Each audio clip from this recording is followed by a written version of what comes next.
the exploration of Parsvakonasana, or side angle pose.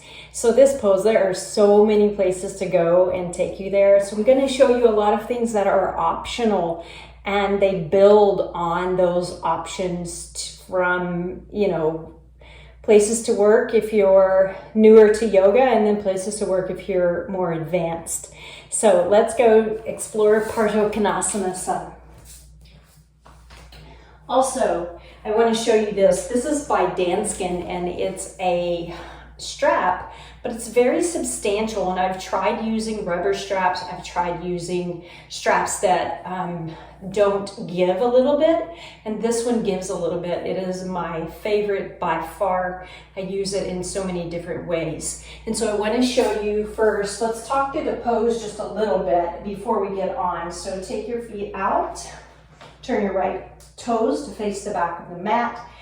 The tailbone, imagine it reaching for the navel. So you're keeping that reaching for the navel. So it's almost as if you're having a slight tuck here. It's not a strong tuck. It's more of an intention with the energy and the energetics of the pose rather than, aggressively trying to hold that. So then you would bend into your right knee. Make sure that your knee doesn't come over the ankle. Keep that scooping.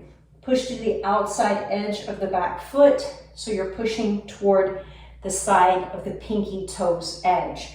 Your arch of your foot is lifted. There's energy in both of your legs equally. Oftentimes people find themselves putting more weight and more energy into one leg than the other, particularly the front leg.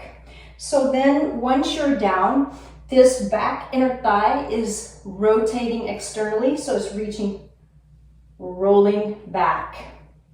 Right hand comes down, and again, make sure that your bum didn't stick out when you went down. If it did, then maybe rest the elbow on top of the thigh. That would be a good place. Right away, you want to sort of imagine opening here. Take this left arm beside the ear. So you're trying to get a straight line here because you want to stretch the psoas. The pinky finger of this lifted hand is rolling down towards the floor, and you're gazing up toward those fingers. The right hand is flat if that's available to you, and this is a nice diagonal straight line rather than like this or even like overarching here. So you're holding that. When you're ready, bring your left hand down to the floor, turn to the back of the mat, drop your knee down, take that leg back behind you, and then fold your right shoulder inside of your right knee. If that's too deep for you, keep the arms straight. Find that space where you're stretching. If it's okay, then bring your forearms down. If that's okay, maybe bring your head all the way down toward the floor. Hold for about 5 breaths there. Then start to work your right shoulder behind your right knee. See, I'm heel-toeing my foot towards the long edge of the mat. Bring the hands back behind you. Interlace if possible. Grab your fingers. Maybe you need to grab a strap here. Either one is just fine. So there's different things you can do here. You can keep the spine nice and straight, but make sure that you're not overstretching your neck. You can let yourself just relax down. But when you're ready, bring that shoulder again, hook it on top, hook the back of the knee on top of the right shoulder if you can. Place the right hand outside the right foot. Lean the body back, so you lean your booty back till the front foot floats off of the floor. Take your left hand, grab the outside edge of the left foot, start to straighten through the right leg and push the hips towards the long edge of the mat. See if you can gaze upward. And slowly release. Come back into your side angle pose. Grab your strap, place it underneath your foot, roll open, and take a few bicep curls, however many you want to do. Good. Release. Inhale. Exhale. Let's just do the other side. So, tailbone reaching for the navel, belly hollowed out. Energy in the upper body is open and free. Inhale here. Exhale. Left hand comes down. Roll the hips. Push to the outside edge of the back foot. Take the right bicep by the ear. Roll the pinky edge of the right finger down towards the floor. Gaze upward. If you have a mirror, maybe check to see what kind of line you have. Here, making sure that your arm is not up or down, and you're opening and gazing towards the palm, the pinky. Good. Right hand down, right knee down. Place that. Drop the left shoulder inside of the left knee. Can be here, onto the forearms, head all the way down.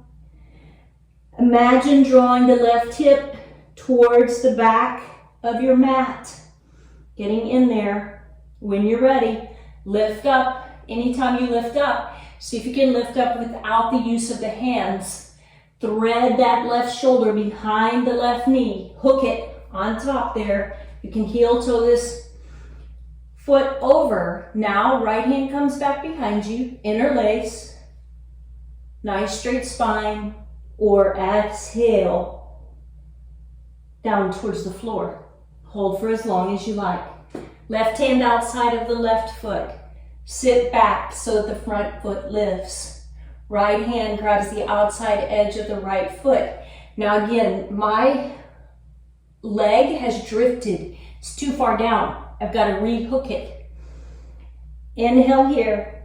Exhale. See if I can straighten. See if I can open.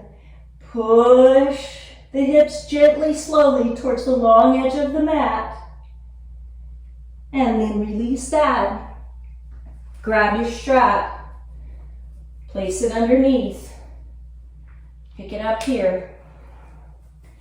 1, 2, 3, 4, 5.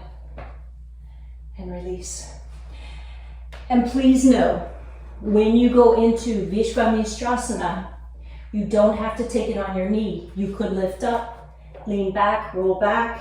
Inhale here, get set, straighten, but make sure people tend to drop their hips back like this.